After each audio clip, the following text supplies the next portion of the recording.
Now, one of the first things I always need to point out is to use a good tape measure, one that doesn't have an extension beyond the first number. And we often use the retractable ones, but of course when you're measuring a patient that you do need to worry about infection control, you would probably be using the paper tape measures that are disposable. But in this instance, I'll show you on a normal tape measure. And the other thing that we recommend is that you also use an eyeliner, because you'll find that it's helpful to mark the body where you plan to measure, and also then you can go back and see where you have measured. So I'll go through the process of measuring the upper body first, and although it's all drawn on this sheet, I realise that people may find it baffling, and that's why I'm going through the process trying to make a helpful method of measuring the body. And obviously each thing may be a bit more difficult in the clinical situation, but I'm hoping that this will be helpful.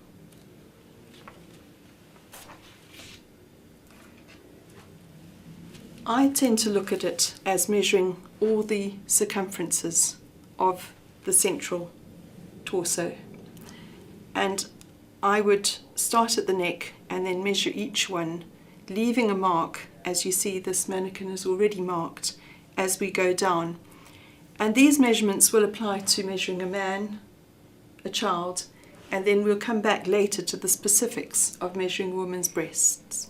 So while we're just thinking of it in the basic measuring a male or a female or a child, we'll just go through the steps in order.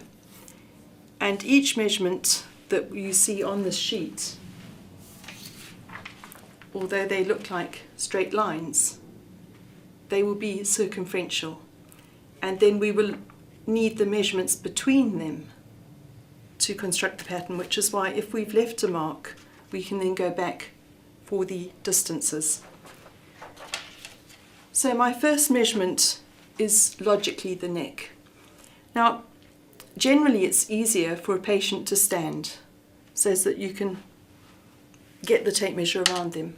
There are times when you have to measure them lying down, there are times when you have to measure them sitting down, but people tend to crunch up when they're sitting, and you tend to get different distances. So if possible, and to try and make it as short as possible for a patient to stand, because if they're injured they do find it difficult, but then you're able to get a better measurement. So the first measurement would be around the neck, and generally try and pull, or at least place, the tape measure where you're going to be able to read it easily, so you're not actually dragging the tape measure on the skin. So you place it where you can actually measure. And in this instance, you'll notice I'm measuring the neck at what is probably a higher point than you would expect. You might think I would be measuring it on the collarbone because that is where the vest is actually going to sit, but this is why I'm actually showing you that measuring it on the neck and then the garment being under tension, it actually pulls down into the right position because the garment is elasticated, and what we do is we want to know the minimum that neck could be, and we don't make any reduction on the calculations for the pattern, and therefore it's pulled down. Now you'll notice I also have 3 marks on this elastic, because when I've measured that distance, I don't reduce it, but I divide it by 3. And the reason is, you'll see that one measurement, 1/3, is usually the back of the neck, and the other 2/3 form the neckline from side to side. And I just find that that's the easiest way to explain it. When you're measuring, you're not actually bringing the tape measure right down on the collarbone, because if you do, we'll end up with a neckline that stretches as the garment is under tension far too far down. And this mannequin is actually damaged in an area where many children are burned and many patients are injured that require pressure garments, and it's actually the hardest place to achieve the pressure, but a high neckline and shoulders is essential to get the contact and the covering across that area. So that's why measuring the neckline high is the first thing I need to mention and discuss and explain.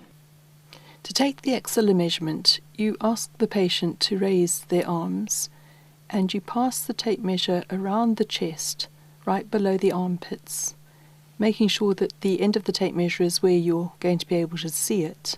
And then you ask the patient to lower their arms again so that the tape measure shows just where the armpit needs to be. And then while the tape measure is still on the patient, you take the eyeliner and mark just above the centre of the tape measure, right below the centre of the neckline. And then you also measure either side below the side of the neckline. These marks will show you where to measure from the centre of the neckline to that axilla mark for the centre of the neck measurement, and from the sides of the neckline to that mark for the two distances that are vital for making a vest pattern. Then you can move on to the next line, and whether it's a child or a man, you can usually go straight across the nipples, but on a female it is harder. So you just make that mark on the man or the child as to just where you've gone across. On a woman you would make the mark that is just where the breast drops away, and then you'd record the measurement, and again you'd have left the mark. The next line, which is under a woman's breast or on a man under his breast, if you can see a breast, across the rib cage, you once again would make a mark and record the measurement on the paper. And then you'd probably have to decide just how far you were going with this garment, how far you needed to go, and you might mark your datum point. It's much harder, of course, on this mannequin, but you notice that that datum point is easy enough. It's the natural waistline, and it is the one just above the navel, which you'll probably look at quite carefully on this piece of paper. And if you mark that position and record the measurement, you can then decide how many divisions you want between there and there. And in this case, we have 2 divisions, and so I would halve that measurement, which at the moment is 16, and so I would decide it was 8. Now on a child it wouldn't be 16, it would probably be 10, and then you'd have 5 and 5. And then I would measure, as you imagine, without knocking the model over, on that measurement. Now that would be, if I am beyond the scar adequately, that would be a good place to stop, because it is the natural waistline, and it would grip, in this case with the woman's waist being significantly less than elsewhere, it would grip. Whereas if we needed to go further, we would have to travel further down and once again decide where it ended, make the marks and measure on those marks. But once you're going further out, you're going to flare for the hips, and you may well have the garment lifting, although of course that's when we put a silicone elastic on to grip. But in each case, once you've done the circumferential measurement, starting logically at the neck and working down, you then go back and do the distances between each of those horizontal lines. At this stage you may be able to say to the patient they could sit down, because then you would start working on the arms. And with the arms, as is shown on the measuring form, you would take a diagonal, which would be the line of the raglan of the sleeve, and you'd take the tape measure diagonally, being aware that pulling a tape measure in someone's armpit can be uncomfortable. But that would be to that point that we can envisage the neckline would naturally sit, a neckline of a vest. Not quite where we measured and not quite where we measured, but that's where it will drop to and sit in order to give coverage of shoulders and chest and axilla when you're treating those areas. So that would be your diagonal, and then this would be the measurement right over the top of the sleeve, the top of the shoulder, as is measured there and written into that box. And now this one is where you start travelling down the arm, and that would be from that very same point, and it would be horizontal. Now it's a little hard on this lady because she is slippery, but I would mark that and record the circumferential measurement, and then I would record the next circumferential measurement. And with the arm at right angles as she has it, you can see that it wouldn't travel onto the apex of the elbow, so I would mark there, and then I would divide that distance, which is 18, and if we're going to use all the boxes, you'd see that I would probably use 3 of those boxes, because we're not quite on the elbow, we're actually where the elbow creases. So I would divide that 18 quite comfortably into 3 lots of 6.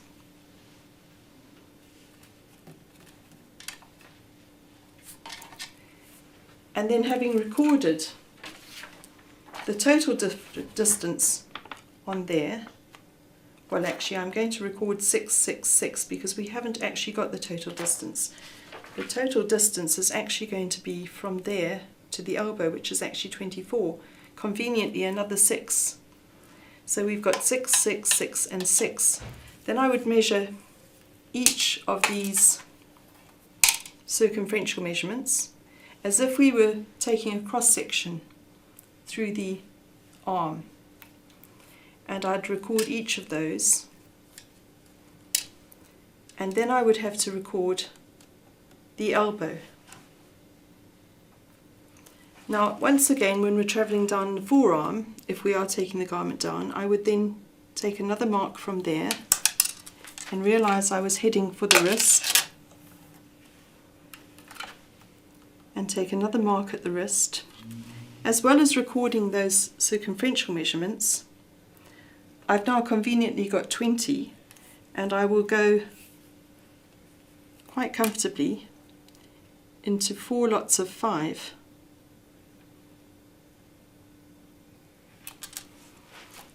And then whichever direction we're now heading, if I keep heading down the arm, I would measure each of those,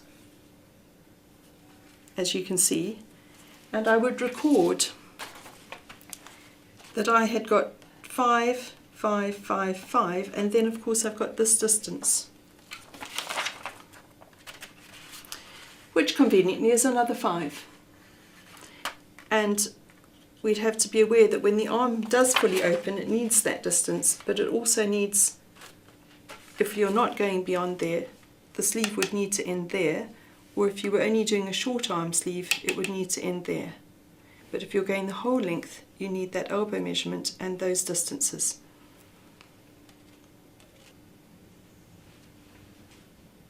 It needs to be pointed out that although we may be finishing the garment at the wrist, which measures 14, we do need to get the hand through that sleeve all the way down, and it's usually important for the pattern maker to know the width of the hand. Now it would be the hand including the thumb,